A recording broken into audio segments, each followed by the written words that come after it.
Ya, baik. Assalamualaikum warahmatullahi wabarakatuh.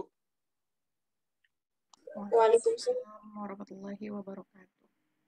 Alhamdulillahilladzi an'amana bi ni'matil imani wal islam. Wassalatu wassalamu ala asyrafil anbiya'i wal mursalin wa ala alihi wa ashabihi wa man tabi'ahum bi ihsanin ila yaumiddin, amma ba'du. Alhamdulillah, salam, Om Swastiastu, Namo Buddhaya, salam kebajikan, rahayu, salam Pancasila, salam sukses, berkah selalu untuk kita semuanya.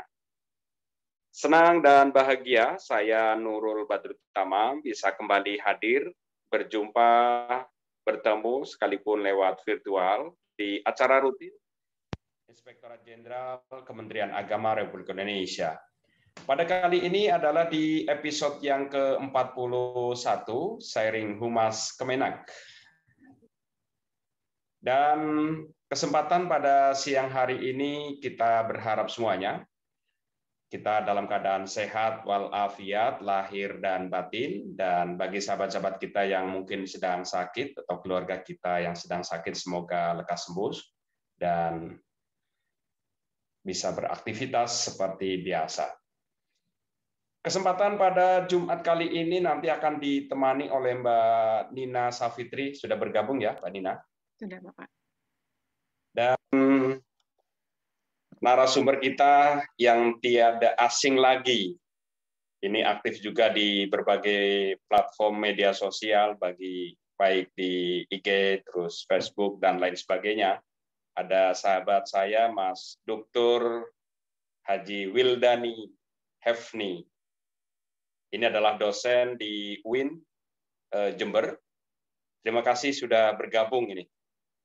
Pada kesempatan kali ini membahas terkait melembagakan tradisi menulis, strategi menembus media. Tentu menarik ya, apalagi para Pranata Humas yang hadir kali ini mayoritas adalah Pranata Humas. Menulis menjadi tuntutan yang wajib ya. Begitu juga bagi para dosen, para guru, dan ASN Kementerian Agama yang sudah bergabung. Dan saya juga menyapa, terima kasih sudah bergabung para Pranata Humas seluruh Indonesia dari Kementerian Agama, baik dari Unit Eselon 1, PTKN, Kanwil, Kemenak Kabupaten Kota, dan para Pranata Humas dari kementerian dan lembaga juga sudah bergabung. Terima kasih. Dan bagi yang terlambat, tidak usah khawatir karena acara ini nanti live kita upload juga di media sosial, begitu juga di channel YouTube Itjen Kementerian Agama. Sebelumnya mari kita buka dengan membaca Ummul Kitab bagi yang Muslim, dan bagi sahabat-sahabat kami yang beragama Kristen, Katolik, Hindu-Buddha, Konghucu, silakan berdoa sesuai dengan agama masing-masing. Bagi yang Muslim, Al-Fatihah.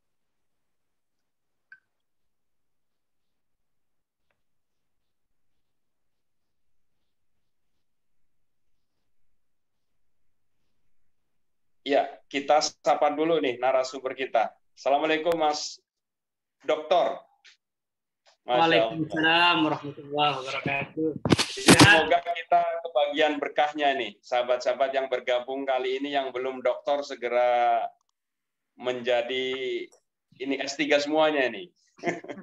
Amin, amin. Tentu tidak mudah ya menembus tulisan di media massa, media online, dan memproduksi sebuah buku bukan hal yang mudah, butuh kecermatan, butuh keistiqomahan ya, dan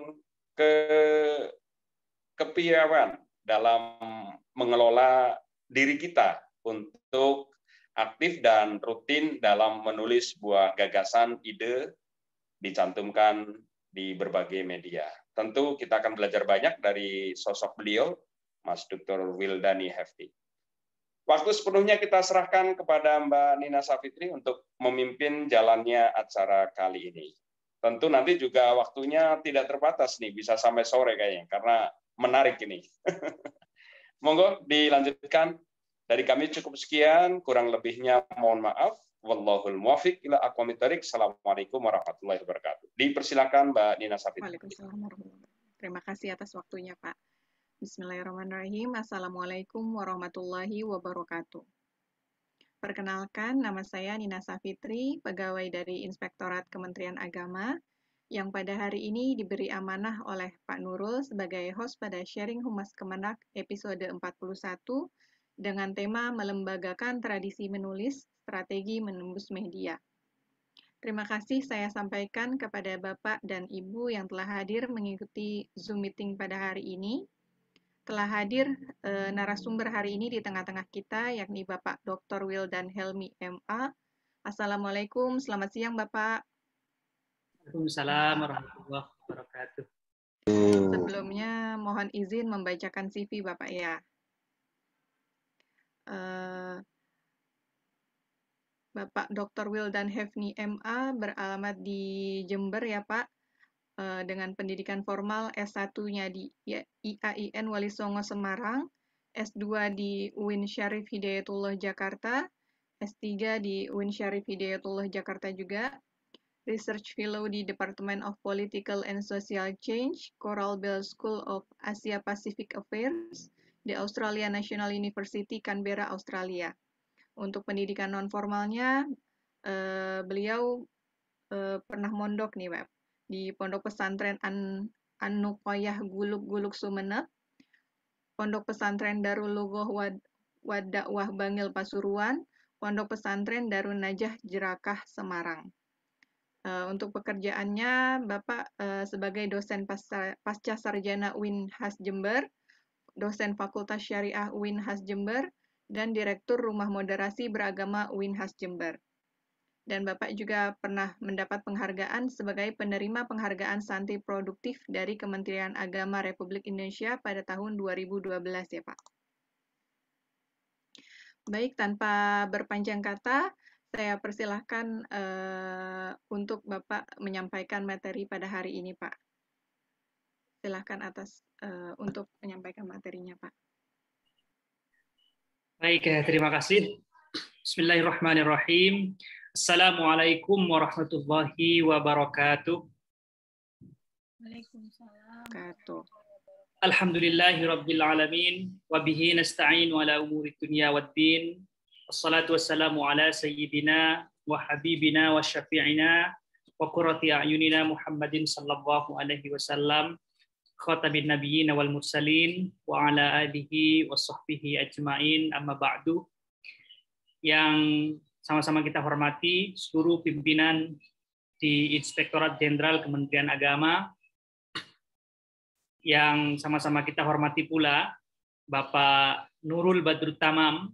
Ini adalah senior saya yang mengkader saya sebenarnya, dan saya tidak bisa menolak ketika beliau sudah memberikan satu arahan bagi saya untuk kemudian bisa sharing dengan Pranata Humas dari Kementerian Agama di seluruh Indonesia. Dan saya bersyukur pada kesempatan siang hari ini bisa bertemu dalam acara yang memang digagas oleh Inspektorat Jenderal dari beberapa programnya sangat variatif dan kemudian juga memberikan insight bagi kita, baik program KIS, program Sharing Humas, program ASN, dan lain sebagainya, itu yang digagas oleh Pak Nurul Badrut Tamam, itu sangat memberikan inspirasi bagi kita semua, terutama kita yang berada di daerah, termasuk saya yang berada di UIN Has Jember. Itu sangat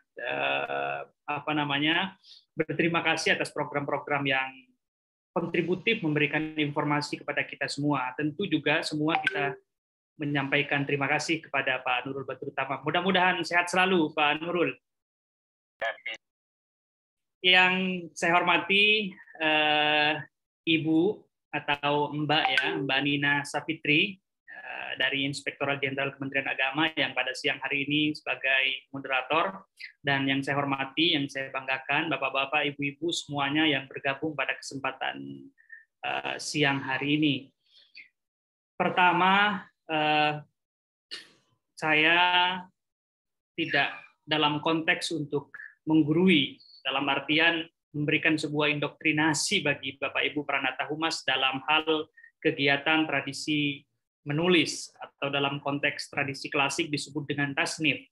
Karena Bapak Ibu adalah Pranata Humas yang memang kesehariannya tidak bisa dilepaskan dari tradisi menulis, tradisi membaca, membuat berita, menyuguhkan memberikan informasi-informasi terkait dengan kebijakan-kebijakan satuan di mana Bapak Ibu semuanya berada, di unit eselon 1 di Kementerian Agama misalnya, atau unit eselon 2 atau di PTKIN atau di Kementerian Agama. Memang tugas humas adalah memberikan informasi yang sebaik-baiknya agar diterima oleh masyarakat dengan mengandalkan teknologi informasi dan lain sebagainya. Dan tentu juga tradisi menulis itu dalam konteks menembus media merupakan salah satu baik juga bagi dosen maupun mungkin bagi Pranata Humas juga, karena saat ini kan Pranata Humas sudah menjadi jabatan fungsional tertentu kalau tidak salah ya.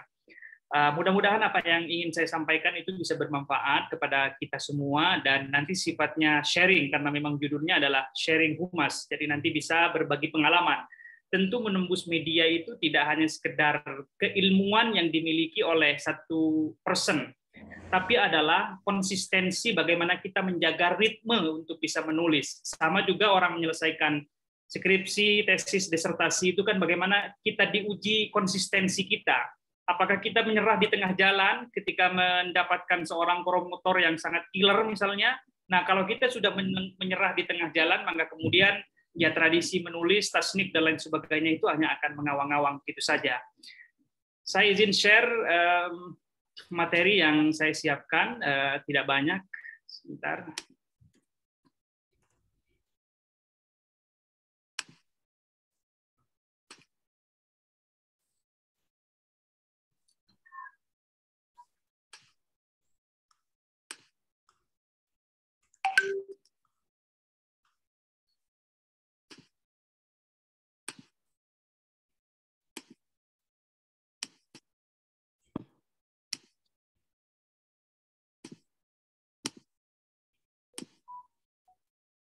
Baik, Bapak-bapak, Ibu-ibu semuanya yang saya hormati, tentu karena Pranata Humas atau pekerjaan kita tidak lepas dari apa yang disebut dengan literasi, dan proses literasi itu menjadi sebuah kreativitas yang harus dimiliki oleh Pranata Humas. Pertama, saya nanti akan berbicara tentang literasi dan imunitas bangsa. Yang kedua, terkait dengan tasnif atau kreativitas penulisan. Dan yang ketiga adalah strategi menembus media. Yang pertama dan yang kedua itu hanya sebagai pengantar saja, ada 1 slide, 2 slide. Yang kemudian untuk bagaimana kita merefresh kembali ingatan kita tentang apa yang pernah kita pelajari, mungkin di bangku kuliah dan lain sebagainya, bahwa memang proses literasi itu kan harus dimiliki oleh kita semua sebagai anak bangsa dalam konteks untuk memberikan informasi dan juga dalam konteks untuk membangun tradisi literasi yang harus diwarnai oleh kita. Nah, kalau program-program Kementerian Agama tidak dikuatkan dengan penguatan literasi yang dimiliki oleh Pranata Humas yang berada secara top down di bawah Kementerian Agama, di pusat, di Kanwil, di daerah, di PTKN dan lain sebagainya, maka informasi-informasi yang berkembang atau yang sampai kepada masyarakat adalah informasi yang sudah bias, atau bahkan kemudian ada semburan-semburan yang berusaha untuk mengucilkan atau setidaknya berusaha untuk memberikan satu informasi yang tidak searah dari apa yang menjadi kebijakan Kementerian Agama. Maka yang pertama adalah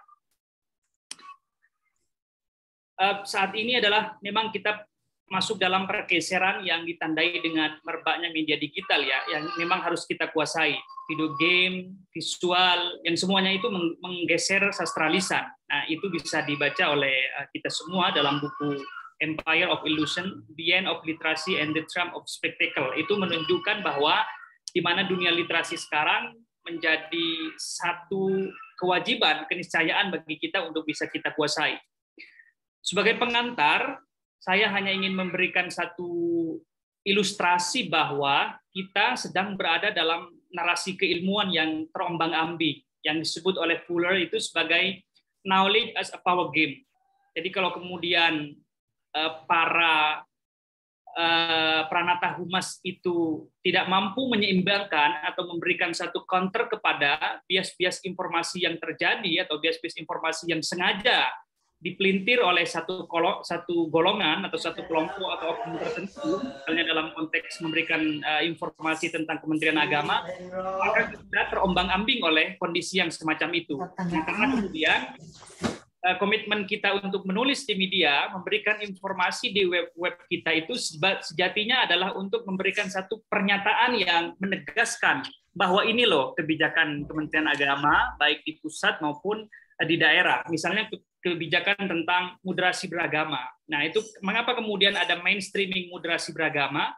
Karena memang kita dituntut untuk memberikan satu perspektif yang berada pada perspektif pinggiran, lalu kemudian diketengahkan. Nah, prosesnya itu dengan literasi, dengan menulis. Tentu itu menjadi kewajiban kita semuanya. Nah, sebelum masuk pada materi inti, saya ingin membacakan satu kaidah yang sudah semuanya kita memahami bahwa al-khattu yabqa zamanan wa katibul khatti tahtal ardi madfunun, bahwa memang karya-karya tulis itu akan kekal sepanjang masa dan penulisnya mereka mungkin sudah meninggal dan lain sebagainya. Sama dengan legacy yang diberikan oleh Pak Nurul Badruttamam ini, saat ini menjadi Kasubag di Inspektorat Jenderal, berbagai legacy, berbagai program-program yang berusaha diinisiasi untuk kemudian diberikan kepada kita semua selaku Pranata Humas di daerah-daerah misalnya, itu kan cukup kontributif bagi kita. Nah, hal-hal yang kemudian sudah diciptakan oleh Pak Nurul Badruttamam, misalnya pada satu saat ada proses rotasi, mutasi, dan kemudian promosi, maka kemudian orangnya kan sudah tidak ada, tapi program-programnya yang ada. Sama juga dengan menulis yang seperti itu. Nah, strategi menembus media, saya ingin memberikan 3 pokok kunci untuk kemudian tulisan-tulisan yang kita tulis itu bisa menembus media. Misalnya di Kompas, di seputar Indonesia, di Republika, atau di media Indonesia, dulu ada koran pembaruan, ada di Jawa itu ada Jawa Pos, lalu di Semarang itu ada Suara Merdeka. Ya, kalau di Jakarta juga bisa kita menembus koran Tempo, majalah Tempo dulu juga ada, lalu majalah Gatra dan lain sebagainya. Nanti di akhir saya juga akan memberikan informasi tentang nominal honornya. Nah, itu kan kemudian juga selain poin yang kita dapatkan, koin juga bisa kita dapatkan. Misalnya Jawa Pos itu kan lumayan, satu tulisan bisa mendapatkan 800.000, walaupun memang tidak terlalu besar karena kita tidak melihat itu sebagai substansi, tapi hanya sebagai reward saja kepada kita. Bapak Ibu semuanya yang saya hormati, ada 3 kunci penting dalam menyusun karya ilmiah itu, yang ini menurut ijtihad saya. Pertama adalah istafti yadak. Istafti yadak itu adalah memintalah sesuatu atau memanfaatkan kreativitas tangan kita. Istafti yadak itu berarti kan yadun, tangan itu. Bagaimana kita memanfaatkan atau meminta fatwa atau membawa kreativitas jari jemari kita untuk menulis di atas keyboard, laptop misalnya, itu harus kita menggerakkan tangan kita. Kreativitas itu tidak akan mungkin pernah bisa kita wujudkan dalam konteks tulis-menulis ini kalau kita tidak pernah berusaha untuk menulis dan melalar dengan menggunakan pikiran kita yang itu kemudian diinstrumentasikan dengan tangan kita. Yaitu adalah bagaimana proses memberikan rasa percaya diri bagi kita untuk menulis. Apapun saja harus kita tulis. Dan itu dituangkan dalam struktur ilmiah, struktur tulisan yang nanti akan saya sampaikan. Jadi pikirkan atau apa istilahnya itu, tulislah apa yang ada di dalam pikiran Anda dan kemudian kirimkan ke media. Yang kedua adalah kita masuk pada kategori apa yang disebut dengan istafti fikrok. Itu adalah imajinasi pikiran kita. Nah, fikrok yang disebut di sini itu adalah daya kreativitas kita untuk menuangkan ide dan gagasan.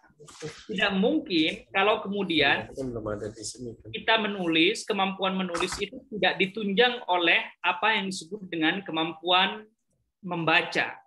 Jadi siapapun kemudian mau menjadi penulis, kalau dia tidak dibarengi dengan komitmen untuk membaca buku, komitmen untuk membaca informasi, itu akan kemudian kita akan mampat. Ada kemampatan imaji diri, karena kita tidak mampu mengabstraksikan sesuatu. Kenapa? Karena ide dan gagasan kita itu kosong. Nah, maka yang kedua adalah menggunakan pikiran, istaftifikrok. Yang ketiga, Bapak Ibu semuanya, ketika sudah bisa mampu menulis menggunakan jari jemari kita, yang ketiga adalah pikiran kita. Satu hal yang mungkin banyak dilupakan oleh orang dalam konteks tulis-menulis itu adalah istaftikolbak, yaitu dengan hati. Bagaimana hati itu juga bermain di situ, mendoakan. Kita memberikan doa, mengirimkan Fatihah kepada seorang editor misalnya, karena kita menulis di Kompas, lalu kemudian Kompas itu tidak pernah memuat tulisan kita sudah kirim 7 kali, 10 kali, kita dapat balasan terus-menerus bahwa tulisan Anda tidak mendapatkan tempat, argumen kurang kuat, dan lain sebagainya. Maka kita berdoa, ikhtiar. Nah, itu ikhtiar ini masuk dalam konteks apa yang disebut dengan konsistensi. Jadi konsistensi itu menjadi penting untuk kemudian membuktikan kepada seorang editor satu media, misalnya Jawa Pos, bahwa tulisan kita itu bagus. Bisa jadi begini, Bapak Ibu semuanya. Kita pernah menulis satu tulisan yang sangat substantif dan mengena dengan struktur logika ilmiah yang sangat baik, tapi kemudian ternyata tidak dimuat oleh seorang editor atau oleh redaktur koran yang bersangkutan. Misalnya kita menuliskan tentang peringatan Hari Santri misalnya seperti kemarin. Lalu kita memberikan penjelasan yang sangat mendalam bahwa Hari Santri dengan argumentasi yang sangat kuat. Tapi kemudian saat kita cek pada keesokan harinya atau 2 hari, 3 hari, tapi kemudian tidak dimuat.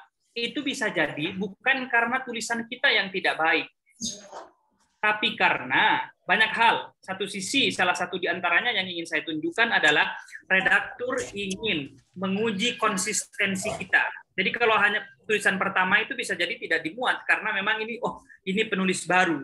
Nah, maka kemudian kalau cara itu yang kita ambil, berarti memaksa kita untuk menulis tentang tema-tema berikutnya, tidak menyerah pada lemparan satu artikel yang sudah kita kirim. Nah, itu namanya konsistensi. Yang berikutnya, ini sebagai strateginya yang tadi, istaftifikrok, istaftikolbak, dan istaftiyadak. Nah, ini kemudian menjadi yang bisa mewarnai terhadap tulisan-tulisan kita. Kalau yad itu memanfaatkan tangan kita, yang kedua adalah fikr, yang ketiga adalah kolb. Dalam penghitungan seperti yang tadi. Untuk berdoa. Kemudian juga ada kesabaran. Lebih mudah menghitungnya. Demikian juga ketika melakukan komputasi, ada suara apa ya? Pada editor itu juga lebih cepat ketika memakai player yang berpikir. Moderator minta tolong susunan dari posterior itu dari Bapak. Sangat kedengeran sekali ke saya, jadi sekarang bisa ya?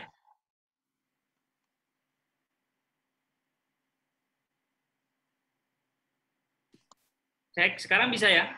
Bisa, Pak. Oke, saya lanjutkan. Nah, ini yang sebentar.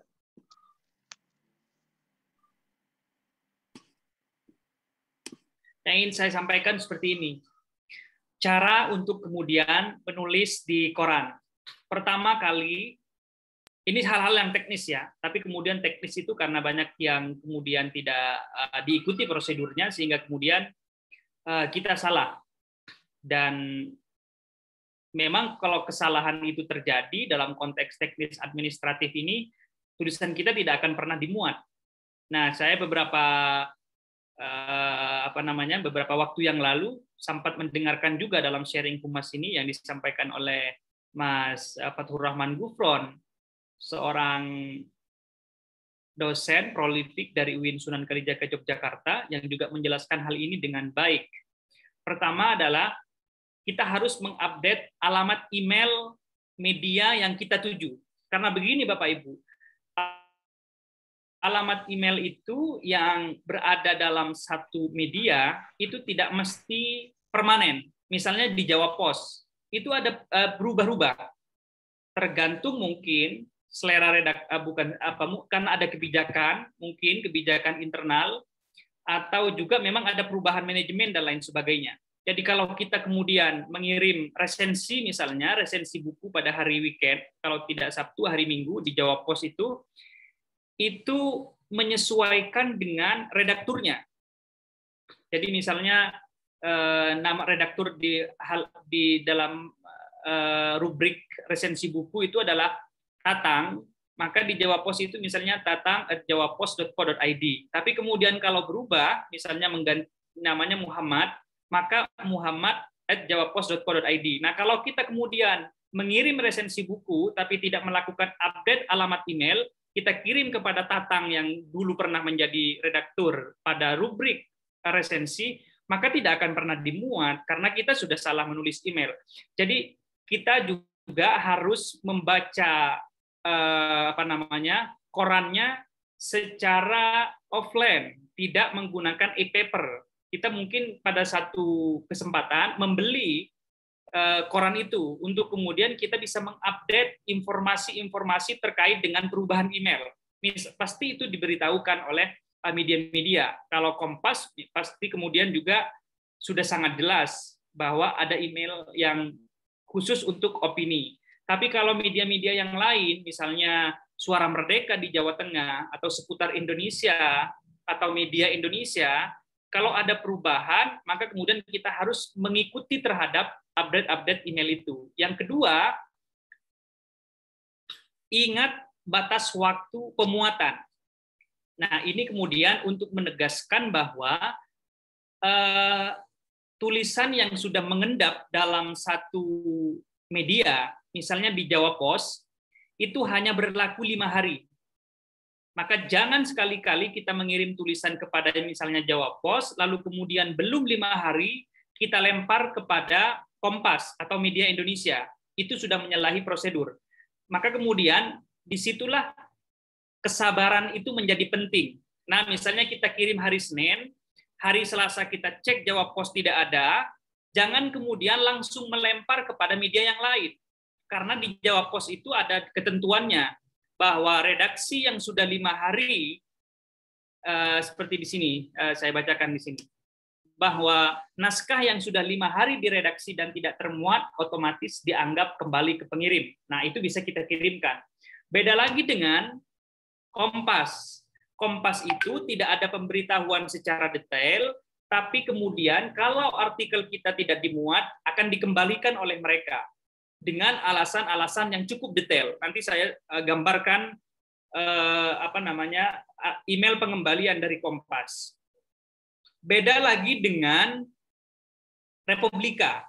Di alamat emailnya kan sekretariat@republika.id .co.id apa ya, saya lupa kalau yang di Republika. Nah, di Republika itu tidak ada pemberitahuan sama sekali Bapak Ibu semuanya. Tiba-tiba misalnya karena kita mengupdate atau kita meng-cross check secara online atau membeli korannya, tiba-tiba mungkin ada tulisan kita. Makanya kemudian saya dulu waktu masih mahasiswa di Semarang, saat mengirimkan tulisan ke Republika pada hari, anggaplah hari Minggu lah ya, hari Seninnya saya biasanya kemudian ke perpustakaan untuk mengecek, karena pada waktu itu Republika tidak ada online-nya, versi online-nya.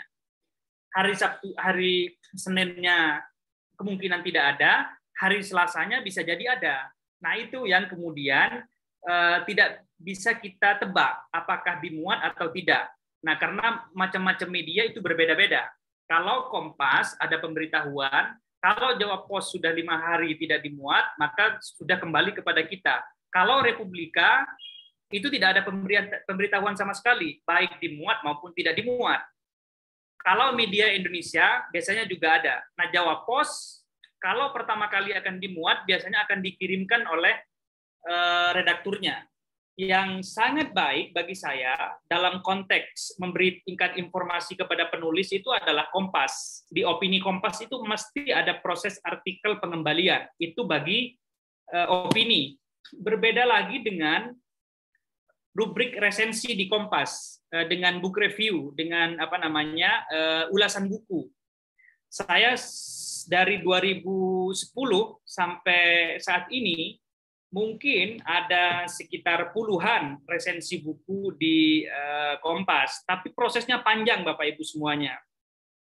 Kalau kita mengirimkan resensi ke Kompas, itu bisa jadi menunggu 3-5 bulan, karena mereka akan meng-cross-check dengan baik, membaca tulisan kita, lalu kemudian juga mereka sepertinya membaca buku yang kita ulas, yang kita resensi dengan baik, dan itu ngantrinya panjang.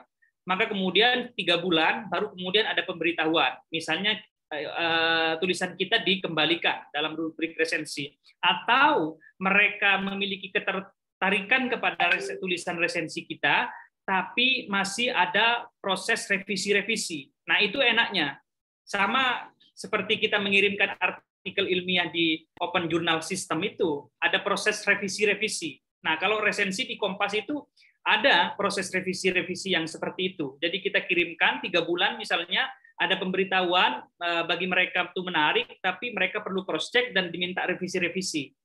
Lalu setelah revisi, kita kirimkan 1 bulan, ada lagi prosesnya. Jadi hampir dari sejak pengiriman resensi buku di Kompas sampai pada pemuatan, kalau pengalaman saya, itu 5 bulan sampai 6 bulan. Bayangkan, setengah tahun Bapak Ibu semuanya. Kalau yang tadi kemudian tidak kita pegang, konsistensi menulis dan kesabaran menunggu itu kita akan menyerah. Banyak orang yang menyerah di tengah jalan, karena pertama misalnya tulisan kita ditolak, lalu kemudian saat pertama kali ditolak, kita tidak menulis lagi. Ya sudah, kita menyerah, berhenti pada di situ, pada tengah jalan di mana kita memiliki keputusasaan.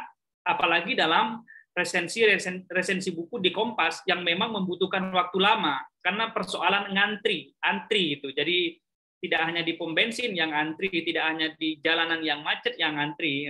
Jadi menulis di koran, termasuk di Kompas, resensi buku itu ngantrinya luar biasa. Nah, itu sebagai ulasan. Yang berikutnya, perhatikan syarat dan ketentuan. Nah, ini kemudian menjadi penting juga. Misalnya, kalau di Jawa Pos itu kan jelas ya, tertulis di situ bahwa sertakan data kurikulum vitae, kemudian nomor rekening, NPWP, fotokopi KTP, foto kita, dan nomor telepon. Nah, itu penting Bapak Ibu semuanya, karena kita kan seorang yang tidak tahu siapa di balik meja redaksi daripada Jawa Pos itu. Kita tidak mengenal sama sekali dengan mereka, tapi kita menginginkan tulisan kita dimuat oleh mereka. Bagaimana cara untuk kemudian menggait hati seorang redaktur agar tulisan kita itu bisa dimuat oleh media-media nasional itu? Ya, pertama yang tentu adalah mengikuti syarat-syarat yang sudah ditentukan. Itu harus dipahami betul. Kalau kita kemudian keluar dari pakem yang sudah ditentukan oleh mereka, itu susah untuk kemudian bisa dimuat, dan itu bisa dibuktikan. Misalnya juga tentang ketentuan karakter atau word, 600 kata atau 800 kata misalnya. Misalnya seperti ini. Di Suara Merdeka, panjang maksimal 6.000 karakter dengan spasi, sertakan pas foto pose santai. Itu harus kita ikuti. Lalu kemudian ini di Tempo dulu ada namanya rubrik pendapat tempo.co.id. Untuk artikel pendapat panjang tulisan maksimal 4.000 karakter disertai foto dan telepon yang dapat dihubungi. Nah, itu menjadi penting Bapak Ibu semuanya agar kemudian kita mengikuti terhadap syarat dan ketentuan yang sudah tertulis di dalam media-media tersebut. Jadi pertama adalah yang kita lakukan, beli dulu korannya. Misalnya kita akan mengirim ke Kompas. Nah, apa syarat ketentuannya, emailnya apa, dan lain sebagainya, lalu kita ikuti. Nah, yang kedua, berikutnya, nah sebelum masuk ke sini, kalau strategi saya, karena beberapa koran, termasuk Seputar Indonesia, Media Indonesia, lalu Republika, termasuk Kompas, itu bisa diakses secara online, Bapak Ibu semuanya. Maka kemudian cara untuk meraba-raba seperti apa sih gaya selingkungnya, misalnya, kalau dalam penulisan artikel ilmiah itu kan ada gaya selingkungnya, atau dalam opini di Kompas itu seperti apa sih modelnya, apakah modelnya cara penulisannya itu menggunakan literatur review, lalu kemudian mengutip referensi terhadap teori-teori, atau kemudian hanya sifatnya naratif, deskriptif, menjelaskan satu fenomena dengan diikuti argumentasi dan lain sebagainya, atau seperti apa? Nah, itu yang harus kita lakukan, agar kemudian kita tahu terhadap model atau style daripada tulisan-tulisan tertentu, media-media tertentu. Tidak bisa disamakan atau dibandingkan antara karakter tulisan opini di Jawa Pos dengan karakter tulisan opini di Kompas, Bapak Ibu semuanya. Nah, itu berbeda-beda. Jadi cara untuk membaca terhadap karakter-karakter yang dimiliki oleh satu media dengan media yang lain adalah kita harus membaca dan mendownload sebanyak-banyaknya tulisan orang yang sudah pernah dimuat di opini Kompas. Misalnya saat ini kan bulan akhir Oktober ya, misalnya kita ingin mengetahui seperti apa sih tulisan mutakhir itu, maka bacalah itu opini-opini yang sudah dimuat pada tanggal 1 Oktober, setidaknya sampai pada tanggal 25 Oktober. Seperti apa? Dan panjangnya seberapa? Beda lagi, misalnya memang tulisan-tulisan yang by order, misalnya tulisan-tulisan negara seorang tokoh, tulisan yudilatif dan lain sebagainya itu, kalau kita bandingkan tulisan yudilatif dengan syarat ketentuan opini Kompas itu tentu tidak mengikuti syarat yang ditentukan oleh Kompas, karena mungkin karena dari ketokohan seorang yudilatif menulis tentang Pancasila, maka ya bisa jadi memang itu pesanan atau yang diinginkan oleh redaktur tanpa kemudian melakukan proses kompetitif. Beda dengan kita, karena kita adalah seorang penulis pemula, maka kemudian harus mengikuti terhadap ketentuan-ketentuan itu. Saya ingin pada slide ini memberikan satu gambaran. Ini sebenarnya sifatnya bukan privasi juga. Saya mendapatkan email ini dari redaktur Kompas ketika pada tahun ini masih dulu 6 Juni 2011, ketika saya mengirimkan artikel berjudul Gigantisme Partai Demokrat, kata Kompas. Setelah membaca dan mempelajari substansi yang diuraikan, akhirnya kami menilai artikel tersebut tidak dapat dimuat di harian Kompas. Ini alasannya, kesulitan mendapatkan tempat. Nah, kesulitan mendapatkan tempat itu adalah kata-kata yang halus, kata-kata yang sangat bijak. Berarti tulisan kita tidak berbobot.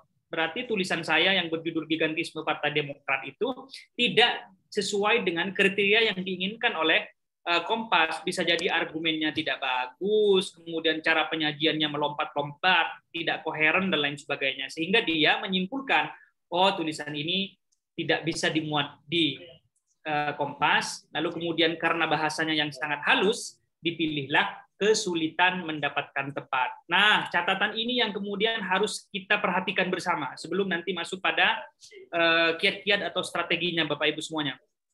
Pertama, dan ini berlaku bagi semua penerbit, bagi semua media. Satu, asli, bukan plagiasi, bukan saduran, bukan terjemahan, bukan sekedar kompilasi, bukan rangkuman pendapat atau buku orang lain. Nah, itu menjadi satu kunci, bukan plagiasi. Jadi jangan kemudian mengcopy paste dan lain sebagainya, lalu kita kemudian menjadikan opini, karena mereka sudah lebih canggih dari kita, bisa menggunakan cek plagiarism Turnitin dan lain sebagainya. Ini berlaku tidak hanya dalam konteks menulis di media, tapi juga mungkin ada sebagian dosen berlaku dalam penulisan artikel ilmiah. Yang kedua, belum pernah dimuat di media atau penerbit lain termasuk blog, dan juga tidak dikirim bersamaan ke media lain atau penerbit lain. Nah, ini Bapak Ibu semuanya menjadi penting bagi kita untuk kemudian jangan pernah menulis satu tulisan dan dikirim ke dua media secara bersamaan. Misalnya kita menulis tentang satu diskursus atau satu tema aktual, misalnya tentang Hari Pahlawan. Nah, kita kemudian direkonstruksi dengan pendapat kita, lalu kemudian diberikan analisis yang tajam, argumentasi yang tajam, ada sebuah rekomendasi di akhir, lalu kemudian, ini hitung-hitung aja, anggap menyebar jala. Lalu kita kirimkan ke Kompas secara bersamaan. kita kirimkan ke Media Indonesia, kita kirimkan ke Republika, kita kirimkan ke Suara Pembaruan. Nah, kalau kemudian itu dimuat dan itu dimuat oleh dua media, maka nama kita akan di blacklist ila yaumil qiyamah. Nah, karena kita menjadi seorang penulis yang tidak profesional, kita hanya menebar jala aja, mencari keuntungan. Mana nih yang kemudian bisa mengambil tulisan kita untuk dimuat? Bisa jadi ini, bisa jadi itu. Nah, itu jangan dikirim bersamaan kepada penerbit lain atau media lain. Caranya apa? Menunggu respon balik dari media tersebut. Seperti bagaimana yang saya sampaikan, kalau Kompas sekitar 3-7 hari itu pasti sudah ada namanya email pengembalian artikel. Contohnya seperti ini. Ini saya mengirimkan dulu pada tanggal 1 Juni 2011. 5 hari setelahnya, tanggal 6 Juni 2011, saya mencontohkan ini, saya mencari di email itu dulu. Pada saat awal-awal saya belajar menulis saat saya menempuh strata 1 di IAIN Wali Songo Semarang, karena memang banyak teman-teman mahasiswa yang menjadikan tulisan itu sebagai penghasilan hidup, karena dulu kan lumayan honor-honornya berada di ketika tulisan kita dimuat itu. Maka itu yang kedua. Yang ketiga, topik yang diuraikan atau dibahas adalah sesuatu yang aktual, relevan, dan menjadi persoalan dalam masyarakat. Nah, Bapak Ibu semuanya, ambillah momen-momen tertentu yang sifatnya aktual, relevan, untuk kemudian kita angkat dalam satu tulisan. Misalnya, kita harus punya kalender nasional, hari apa saja hari-hari nasional di Indonesia. Itu satu strategi. Yang kedua, update-lah informasi yang sedang berkembang di media-media, baik online maupun media cetak dan lain sebagainya, apa yang saat ini sedang didiskusikan. Misalnya, tentang momen untuk menjelang 2024 bagi mereka yang bidangnya politik, komunikasi politik, atau kemudian tentang harga PCR dan lain sebagainya. Itu kan persoalan yang aktual. Tidak akan pernah ada satu media yang memuat tulisan yang tidak aktual dan tidak relevan. Misalnya, pada tanggal 28 Oktober, lalu kemudian kita menulis tentang kelahiran Pancasila 1 Juni misalnya. Itu kan tidak mampu menempatkan momen-momen tertentu untuk ditulis di sebuah media. Misalnya pada Sumpah Pemuda. Lalu yang kita tulis dalam konteks kaitannya dengan Hari H Pancasila misalnya. Nah, itu kan tidak pas. Tidak akan pernah kemudian media sekelas Jawa Pos atau sekelas Seputar Indonesia itu akan memuat hal-hal yang seperti itu. Ada suara-suara yang mengganggu ya, moderator ya.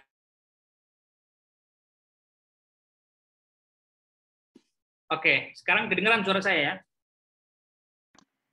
Nah, itu kuncinya ya, yang tadi itu adalah yang relevan itu tadi. Yang kemudian memang kita harus pandai-pandai untuk mencari momentum, pandai-pandai untuk mencari apa yang sedang terjadi pada saat ini. Misalnya kemarin 28 Oktober Hari Sumpah Pemuda. Pasti kemudian pada momen-momen tertentu, hari-hari besar nasional, kalau kita cek semua koran itu, sudah bisa dipastikan itu berkaitan dengan peringatan hari-hari nasional. Nah, ini kemudian setelah ini bulan November itu ada bulan apa nanti? Misalnya hari toleransi internasional, lalu kemudian hari Pancasila, atau kemudian kita juga bisa mengambil momen-momen tertentu yang tidak banyak diambil oleh orang, misalnya pada kemarin ada penyelenggaraan ICIS, atau kemudian nanti pada HAP Hari Amal Bakti Nasional, kemudian kita ingin menampilkan momen-momen tertentu untuk kemudian bisa dimuat di beberapa media. Atau kemudian pada Hari Santri kemarin, kan tidak semuanya memiliki kapasitas dalam konteks menulis itu. Atau kita juga hal-hal yang sifatnya relevan, kebijakan-kebijakan satu kementerian atau lembaga yang bisa kita tulis, diramu dengan baik, sesuai dengan apa yang diinginkan oleh media, dengan ketentuannya, lalu bisa kita kirimkan. Nah, yang intinya adalah jangan kemudian salah mengambil momentum dalam konteks menulis. Pada saat Sumpah Pemuda 28 Oktober, tapi tulisan kita adalah dalam konteks momentum 1 Juni kelahiran Pancasila misalnya. Itu sudah tidak mungkin. Yang keempat adalah, ini saya membocorkan di Kompasnya, substansi yang dibahas menyangkut kepentingan umum. Nah, memang tidak akan kemudian media yang memuat yang sifatnya rasis atau tendensius atau diskriminatif dan lain sebagainya, karena mereka kan punya anggapan bahwa artikel ini akan dibaca oleh semua orang. Maka kemudian kita harus memiliki kecerdasan dalam konteks menangkap itu, bukan kepentingan komunitas tertentu. Karena Kompas, kata dia, adalah media umum yang memprioritaskan untuk berada di atas semua golongan. Nah, pasti disertai dengan argumen-argumen yang ada.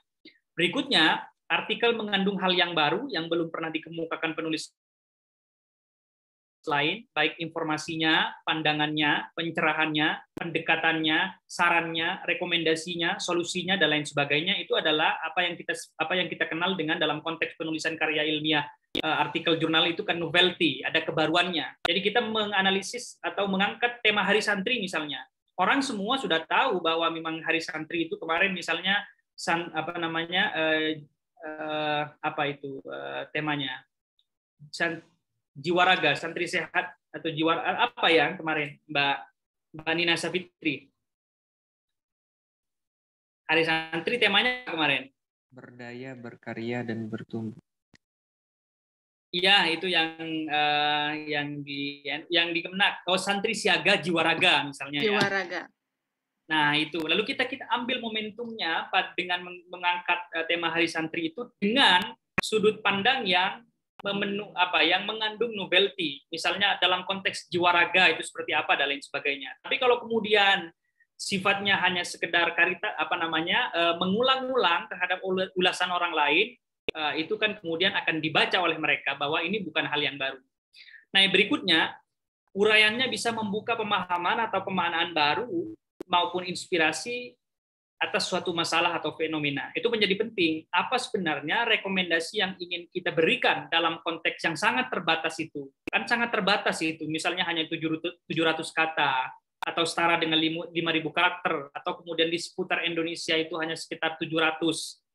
Lalu kemudian apalagi sekarang misalnya cek di Republika itu kan sangat kecil sekali space-nya, hanya sekitar 5.000 maksimal, 5.000 karakter tanpa spasi. Nah, ini di Kompas ya. Lalu kemudian kalau kita sudah memenuhi persyaratan-persyaratan yang diinginkan oleh Kompas, lalu kemudian kan kita bisa meng-cross check, merevisi, oh punya saya yang kemarin tulisannya seperti ini, ternyata tidak memenuhi ketentuan yang nomor 6 misalnya, karena tidak membuka pemahaman yang baru, sifatnya tidak inspiring, tidak membuka argumentasi-argumentasi baru untuk didialogkan dalam diskursus tertentu misalnya. Lalu kemudian bisa kita ubah dengan memberikan satu argumen, merujuk menggunakan satu penulisan yang koheren dari awal. Kita ambil satu introduction di awal, lalu kemudian diberikan argumentasi, ada fakta, ada evidence, lalu kemudian nanti ada kesimpulan. Nah, itu juga berlaku dalam penulisan karya tulis di media, tidak hanya bagi karya tulis yang berada di karya tulis artikel jurnal maksud saya. Nah, saya langsung masuk pada contoh-contoh. Misalnya begini. Nah, ini riset saya yang terbaru kemarin di seputar Indonesia. Di momen IKIS, maka kemudian karena momen IKIS itu dalam konteks reaktualisasi fikih, apa sebenarnya yang menarik di situ? Maka saya ingin masuk pada dalam konteks untuk bahwa banyak orang berpandangan bahwa fikih itu adalah sesuatu yang permanen, yang tidak bisa dilakukan proses reaktualisasi dan rekontekstualisasi. Maka kemudian tulisan ini untuk memberikan satu perspektif bahwa momen IKIS saat itu sedang berlangsung dan memiliki tujuan seperti ini. Rekomendasinya apa? Itu bisa dibaca di sini. Misalnya seperti ini. Diawali dengan satu introduction tentang fakta atau realitas. Banyak nanti model-model cara penulisan artikel opini di media. Kalau yang ini diawali dengan satu fakta bahwa ada satu momentum, yaitu momentum ICIS. Maka kemudian yang kedua masuk pada, misalnya yang kedua itu kan sebagai pengantar. Paragraf pertama dan paragraf yang kedua itu menjadi pengantar ya, untuk mengarahkan pembaca, oh seperti ini toh yang terjadi. Nah itu strateginya. Yang kedua masuk kepada argumen-argumen teoritis tertentu, yaitu misalnya saya kemudian masuk pada kejumutan berpikir, di mana ICIS menjadi salah satu tempat atau wadah untuk membongkar kejumutan berpikir itu. Nah, orang kan kemudian tidak tahu apa sih itu ICIS dan apa sih tujuannya.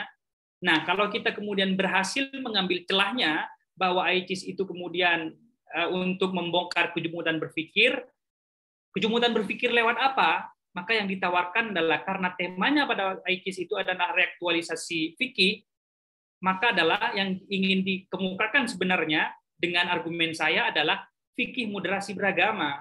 Nah, apa itu fikih moderasi beragama? Itu dijelaskan di situ. Lalu kemudian di paragraf kedua dari terakhir itu menjadi harapan atau rekomendasi dari tulisan ini. Sebenarnya sederhana saja. Satu, ini sudah bisa dipastikan tadi tidak copy paste, bukan saduran.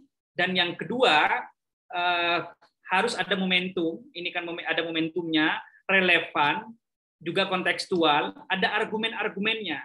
Nah, itu sebenarnya kalau kita ingin mengirimkan tulisan opini di seputar Indonesia atau di Kompas itu. Yang kedua, misalnya saya ingin mencontohkan, ini di seputar Indonesia juga.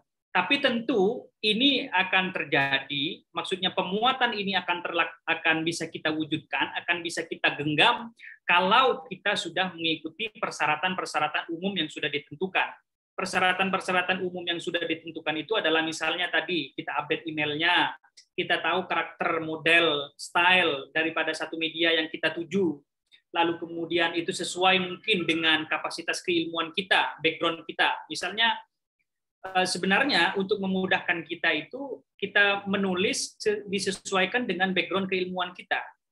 Misalnya background keilmuan saya misalnya adalah dalam hal ini adalah sosiologi agama, pemikiran Islam, maka tulisan-tulisannya yang seperti itu.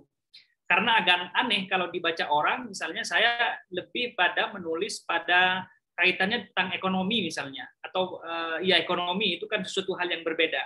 Tapi sebenarnya tidak apa-apa dalam konteks penulisan di media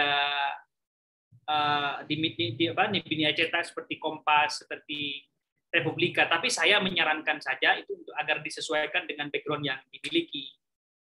Misalnya kita mengikuti penulisan artikel ilmiah di jurnal, itu kan menuntut kita agar sesuai dengan background keilmuan kita. Kalau di hukum Islam ya hukum Islam, kalau politik ya politik dan lain sebagainya.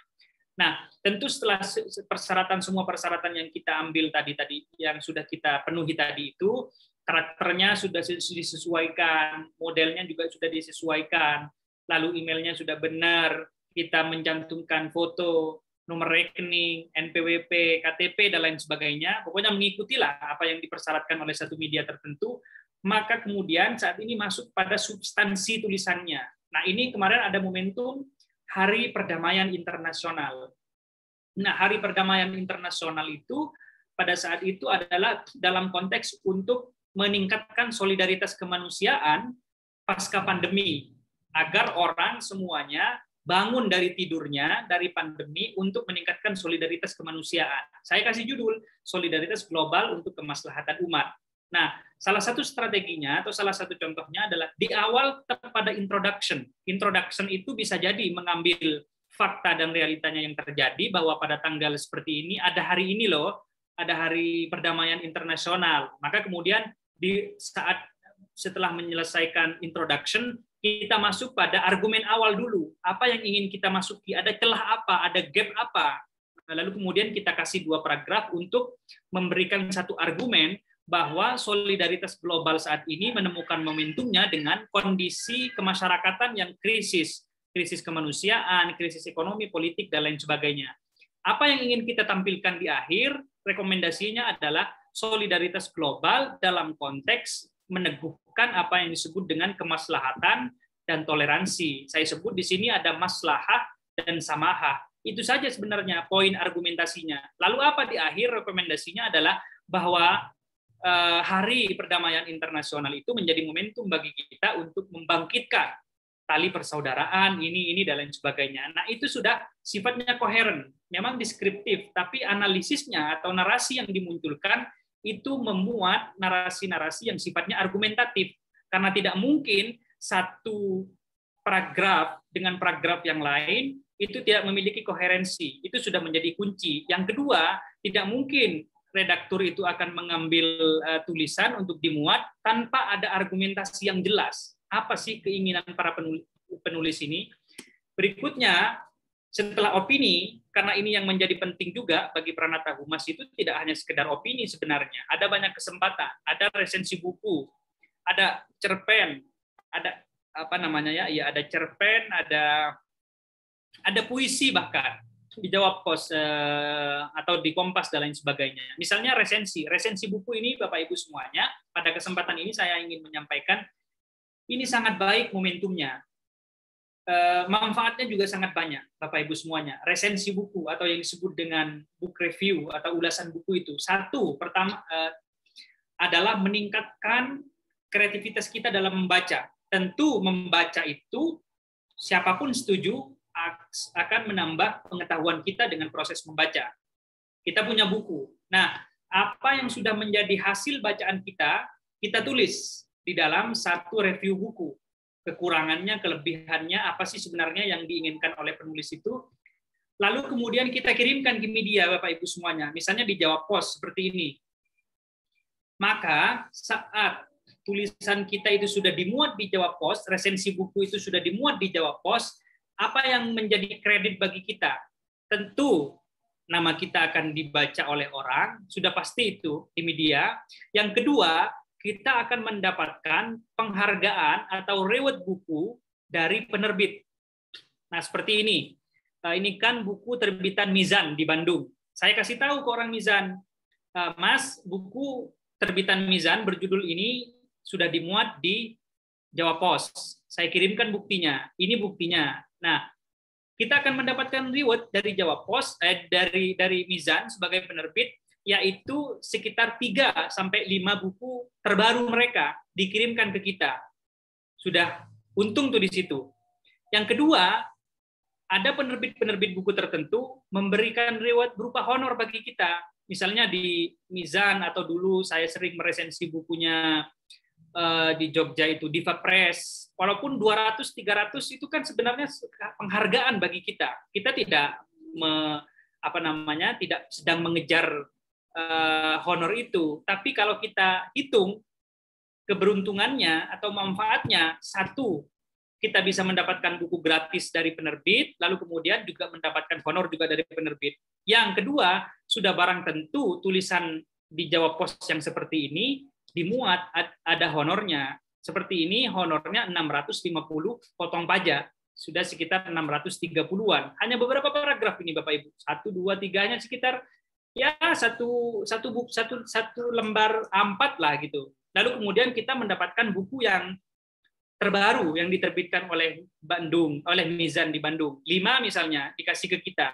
Kita baca lagi, tulis lagi, lalu kemudian dimuat, mereka kirim lagi 5 ke kita. Jadi dulu, waktu saya masih S1, kos-kosan saya itu penuh, dan sampai sekarang bukunya banyak banget, saya punya buku, karena itu buku gratis dari penerbit, tanpa saya beli. Dan ada mungkin sudah ratusan resensi buku saya yang berada di beberapa media. Hingga pada waktu itu ketika saya masih S1, ada sekitar opini saja itu 156 opini pada saat saya S1 hingga menjelang lulus. Itu ada Hari Apresiasi Pendidikan Islam di Kementerian Agama bulan Januari ya kalau tidak salah itu 2012. Saya mendapatkan penghargaan dari Pak Menteri Agama Surya Dharma Ali dalam kategori santri produktif di media, yang kemudian opininya dikumpulkan. Lalu juga ada resensinya. Yang paling banyak itu adalah resensinya, karena saya memanfaatkan momen itu. satu sisi mendapatkan buku, satu sisi juga mendapatkan honor. Maklum kan, mahasiswa sedang mencari kehidupan. Nah, tapi itu pada intinya manfaat menulis resensi buku di media. Tentu memang Pranata Humas itu saya menyadari banyak kesibukan di mana ada tuntutan pekerjaan, menyiapkan ini, pimpinan ini, pengen ini dan sebagainya. Tapi anggaplah ini menjadi momen refreshing aja membaca buku kemudian ditulis di media. Berikutnya mungkin waktu karena sudah tidak banyak ya. Di Jawa Pos itu dulu ada lingua. Lingua itu ada satu kata yang kemudian dinarasikan secara luas, secara mendalam. Radik itu kan sebenarnya bahasa radik, bukan radik ya. Radik itu kan ke akar-akarnya, komprehensif. Jadi saya kemudian pernah nulis ini 20 September 2019 saat saya masih di Australia, masih di Canberra, menulis literasi karena pada waktu itu hari literasi. Ini tulisan saya di sini, literasi. Bagaimana literasi itu kemudian menguatkan terhadap kemandirian bangsa, menguatkan komitmen kebangsaan, menghilangkan semburan hoax.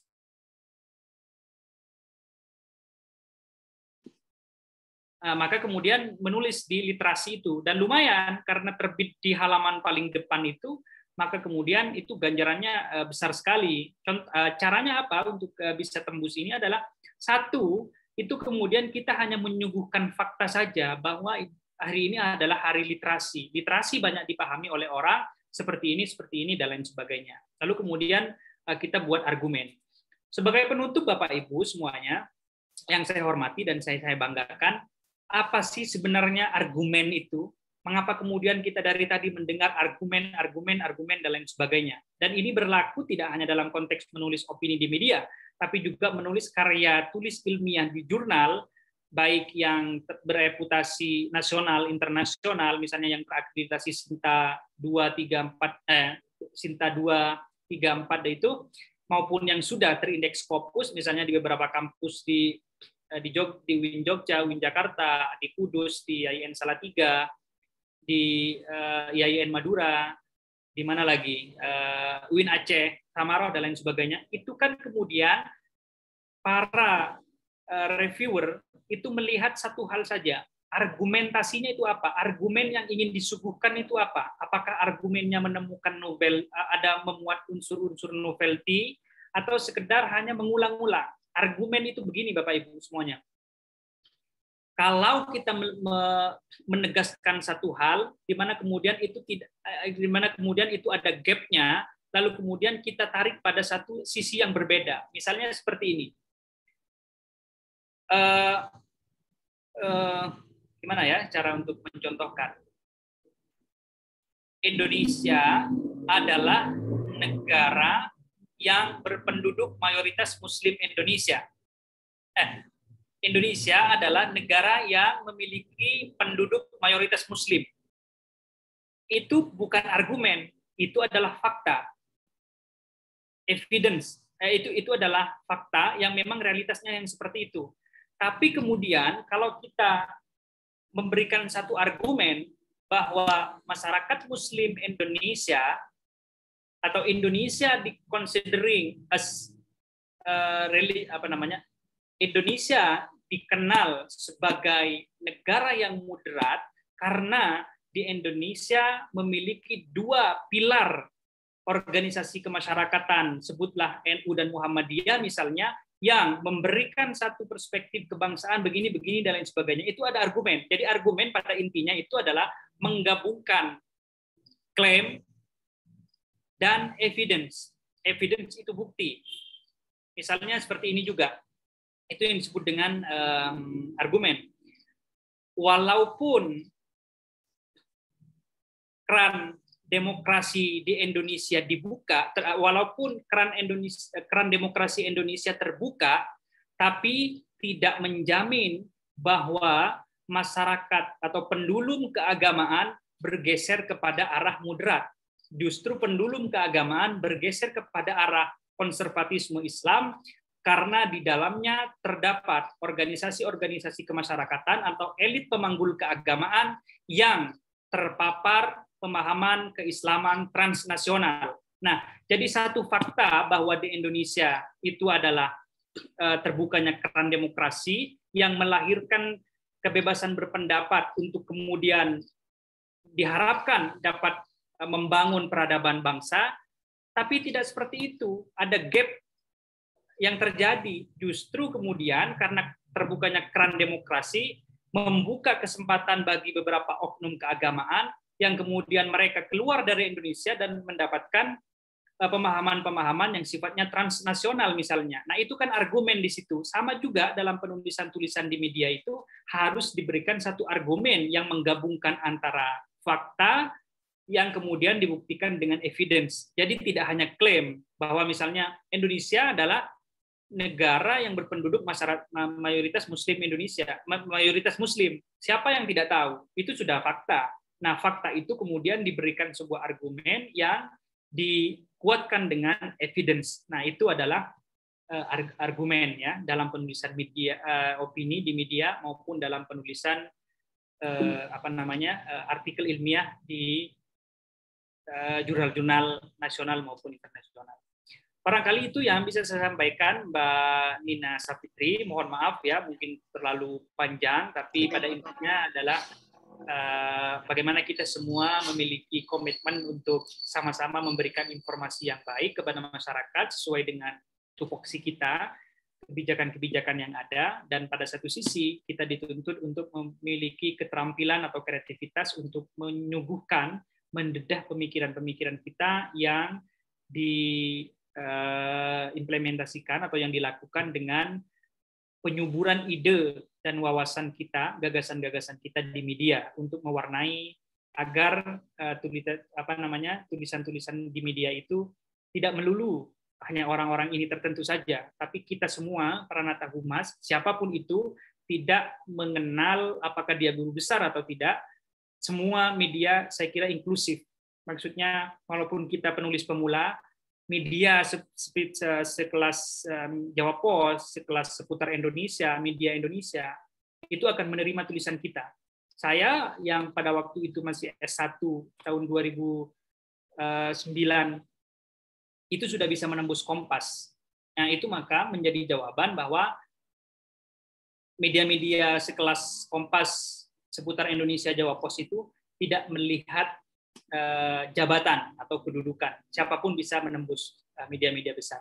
Terima kasih. Mohon maaf jika ada banyak salah. Wassalamualaikum warahmatullahi wabarakatuh. Waalaikumsalam warahmatullahi wabarakatuh. Baik, terima kasih atas materinya, Bapak Keren, Wildan. mantap. Mohon maaf, Pak. Ini untuk ada beberapa peserta yang ingin bertanya. Kira-kira dibuka untuk berapa pertanyaan nih, Pak? Kayaknya sampai kayaknya. Oke, secukupnya aja, Mbak. Secukupnya aja. Baik, saya buka pertanyaan. Baik, untuk Bapak atau Ibu, ada yang ingin bertanya? Silahkan.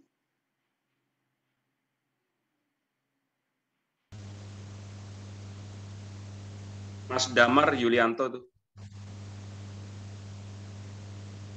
Atau saya bacakan dulu di kolom chat ya, Pak. Ini ada yang bertanya dari Bapak atau Ibu Fidelis. Beliau bertanya, apakah kalau kita mengulas buku tulisan orang lain, apa perlu kita mendapatkan izin dulu dari penulis atau penerbitnya? Dan pertanyaan yang keduanya, apakah boleh kita membuat artikel atau opini dari jurnal atau karya ilmiah orang lain? Begitu, Bapak. Langsung saya jawab atau gimana? Silakan dijawab dulu, Bapak. Oke. Baik, ya pertanyaan yang pertama, apakah boleh kita mengulas buku dari satu orang penulis misalnya, apakah harus minta izin? Jawabannya adalah sangat boleh dan tidak harus minta izin. Namanya kita meresensi buku mereka, kita menilai tulisan atau satu karangan buku oleh seseorang. Dan biasanya justru para penulis buku itu sangat bahagia karena tulisan kita, karena buku kita direview dan kemudian ditampilkan di satu media. Itu merupakan salah satu bagian dari proses promosi buku.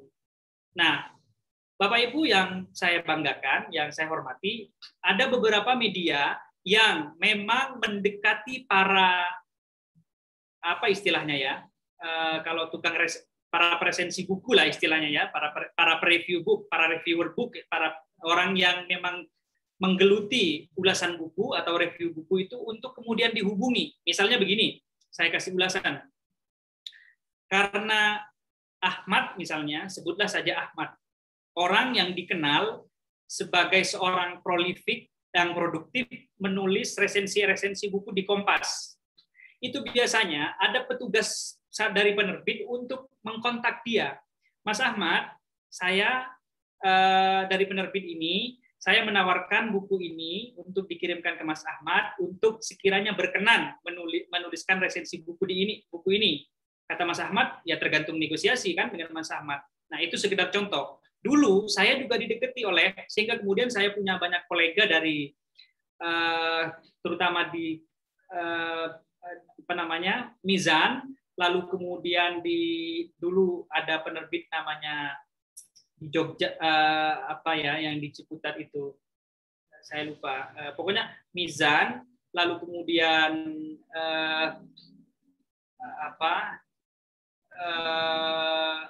saya lupa namanya di Jogja itu yang kemudian Diva Press, maksudnya Diva Press itu kan buku-buku ringan ya, Diva Press, lalu kemudian Mizan, kemudian Elkis juga sama dulu.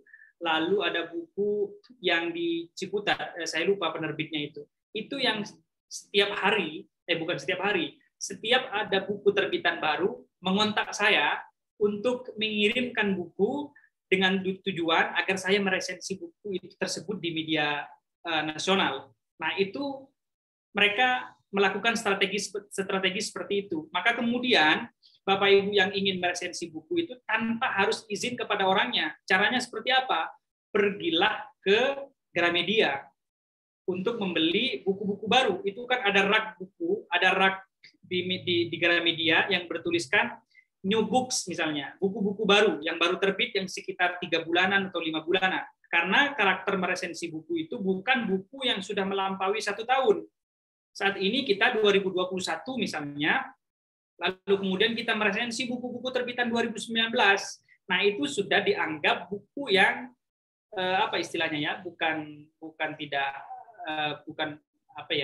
buku ya, pokoknya buku yang biasanya masih dalam konteks 1 tahun, dalam durasi waktu 1 tahun. Misalnya buku-buku yang baru diterbitkan oleh penerbit pada bulan Agustus, Juni, Juli itu sangat pas untuk kita resensi saat ini. Dulu kalau saya strateginya adalah selain berkomunikasi dengan mereka-mereka yang berada di penerbit, juga pergi ke Gramedia untuk membeli buku-buku baru itu. Nah, karena apa? Membeli 1 buku dengan harapan bisa dimuat di media, lalu kemudian kita akan mendapatkan 5 buku atau 3 buku yang baru sebagai hadiah bagi kita. Jadi pada intinya saya ingin memberikan jawaban yang jelas bahwa tidak harus izin dulu kepada penulisnya. Syukur-syukur kita sudah kenal, maka kemudian pasti mereka mendukung. Dan saya kira tidak ada penulis buku yang kemudian melarang untuk direview. Lalu untuk apa mereka nulis buku disebarkan kemana-mana kalau direview saja tidak boleh? Nah, kan begitu. Justru itu bagian dari promosi mereview buku itu. Yang berikutnya, pertanyaan yang kedua tentang bolehkah, apa namanya tadi?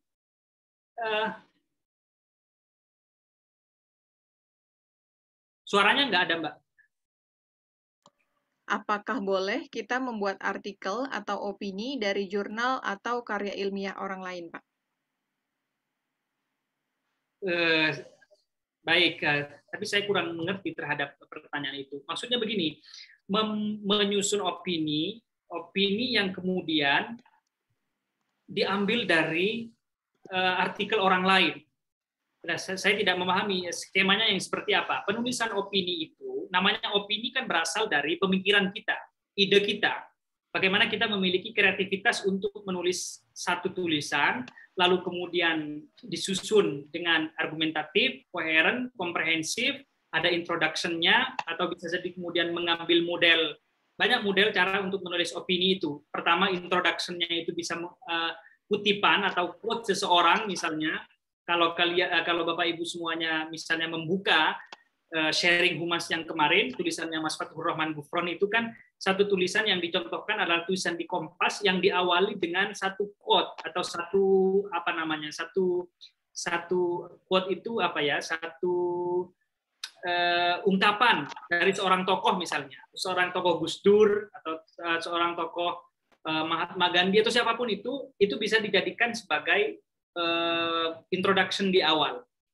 Nah, pada intinya dari pertanyaan itu saya ingin menjawab adalah opini itu adalah ide dan argumen yang kita susun yang kemudian di dalamnya dalam konteks menyusun literatur review atau yang disebut dengan orang itu untuk mengkonekkan antara satu tulisan atau satu pendapat dengan pendapat orang lain itu kan kemudian dikenal dengan literatur review yang dalam bahasa sangat sederhana di tulisan-tulisan skripsi itu dalam metodologi penulisan skripsi itu kan ada dengan yang disebut dengan penelitian relevan atau penelitian terdahulu. Nah, dalam konteks penulisan artikel jurnal itu dikenal dengan literatur review untuk kemudian mengkonekkan di mana gap empirical gap-nya atau theoretical gap-nya. Nah, opini bisa mengambil tulisan orang lain itu sebagai rujukan. Misalnya, tulisan-tulisannya ada seorang dosen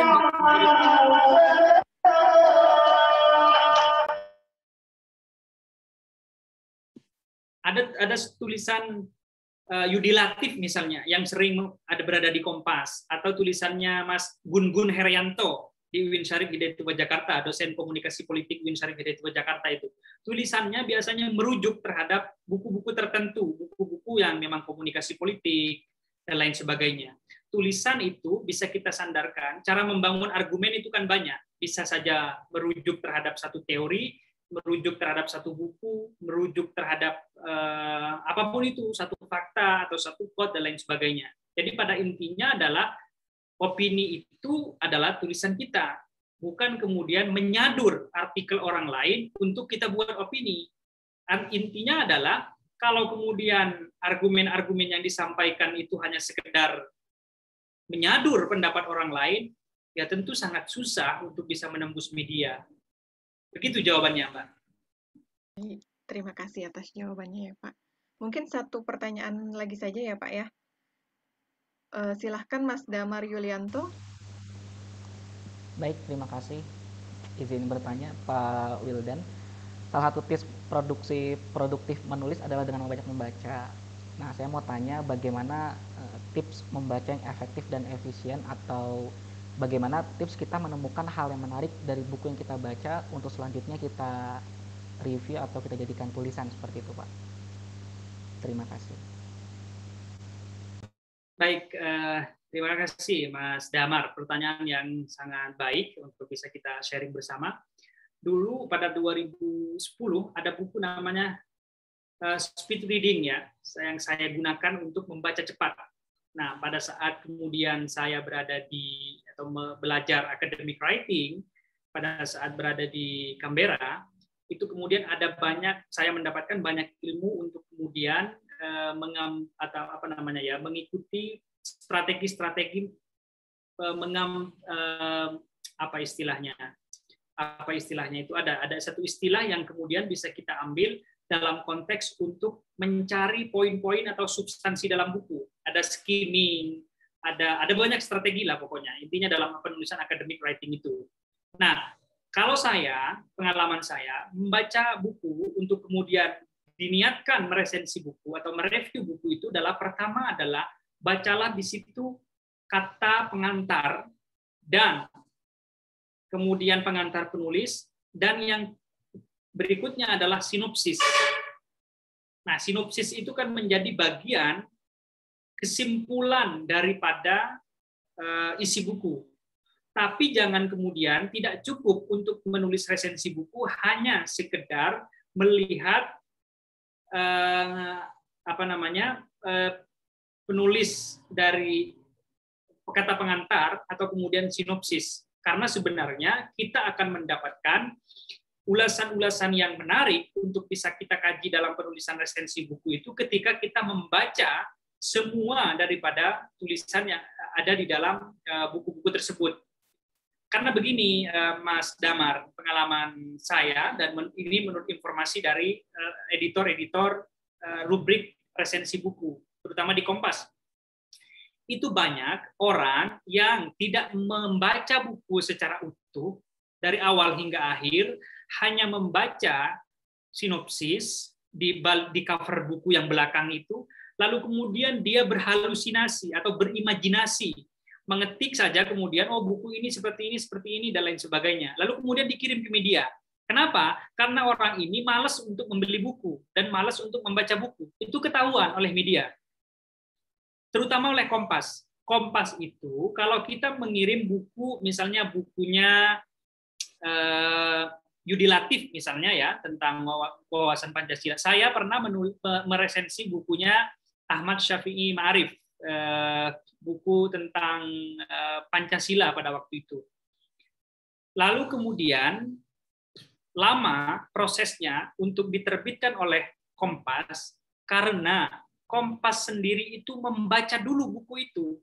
Apakah benar kutipan-kutipan saya, kan penulisan resensi buku itu kan harus menunjukkan atau mengambil beberapa kutipan di dalam buku, sehingga kemudian kita menunjukkan halamannya.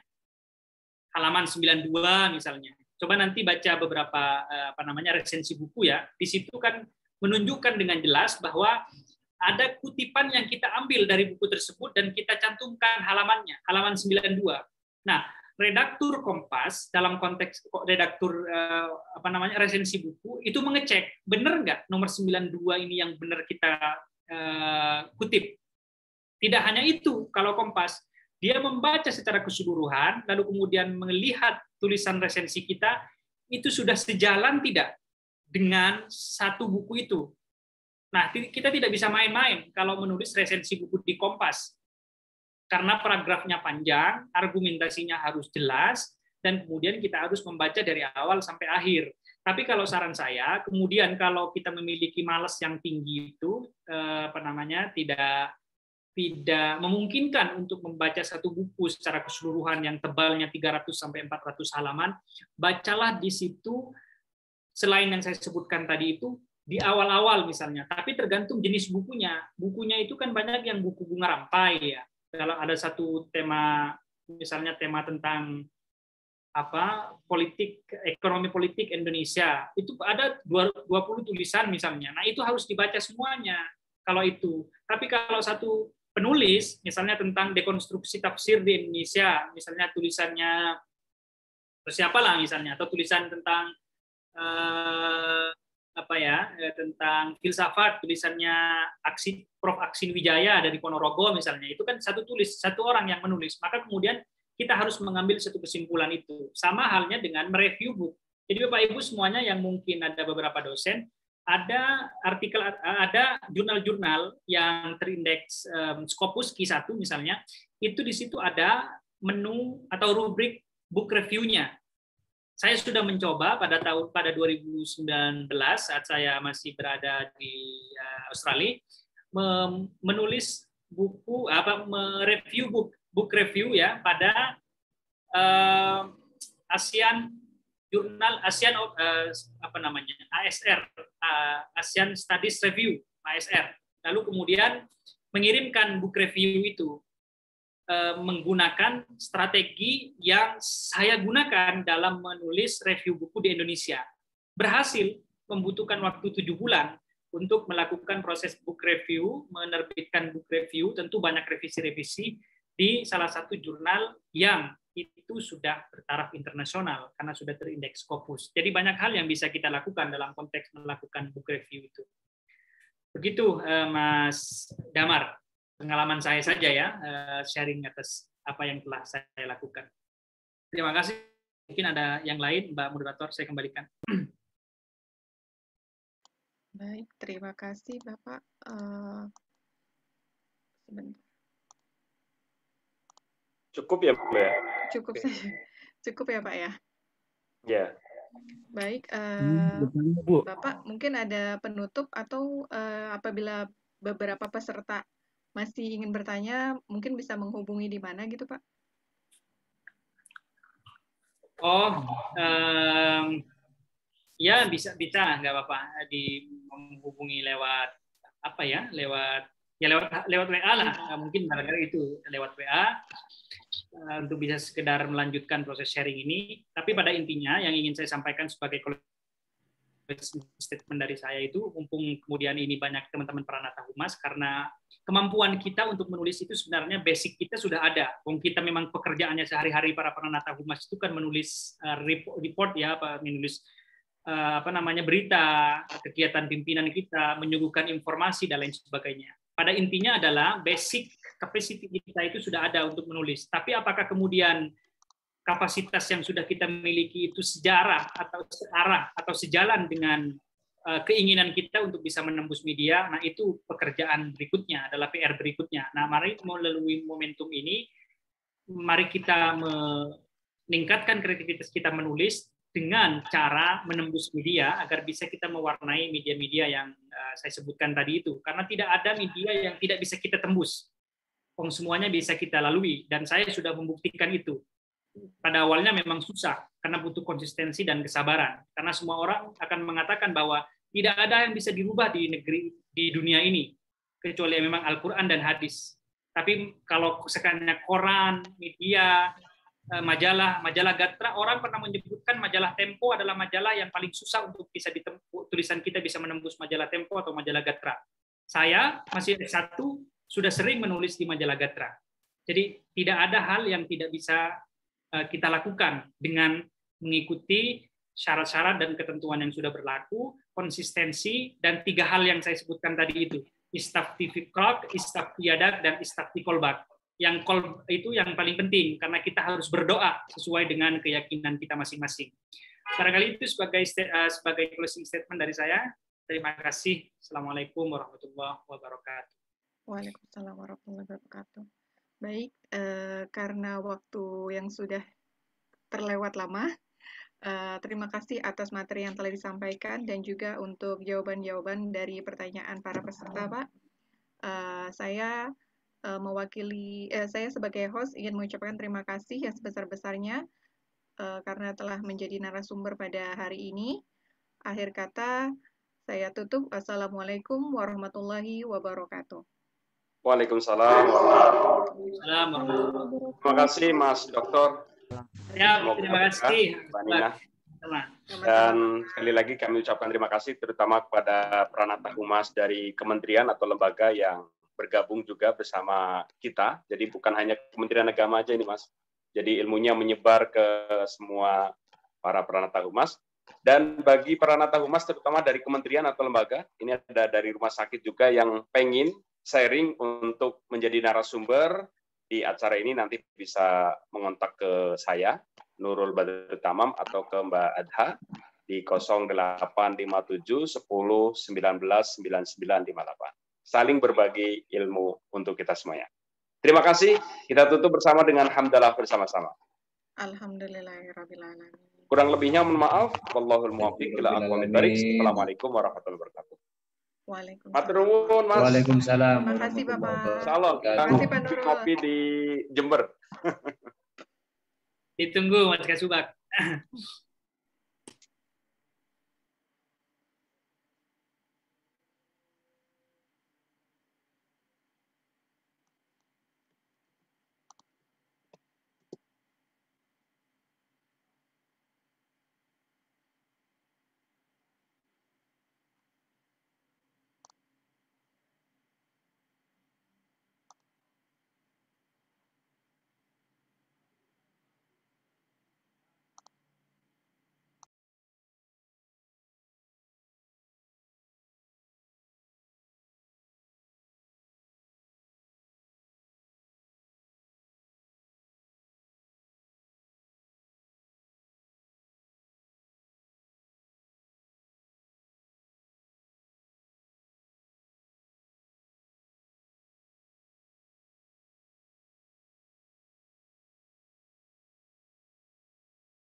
Assalamualaikum.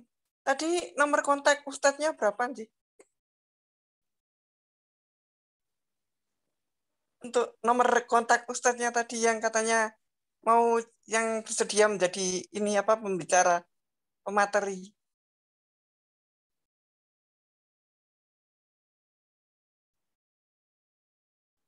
Nomor kontak Ustadznya tadi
Bapak Ibu mohon izin saya tutup ya Pak.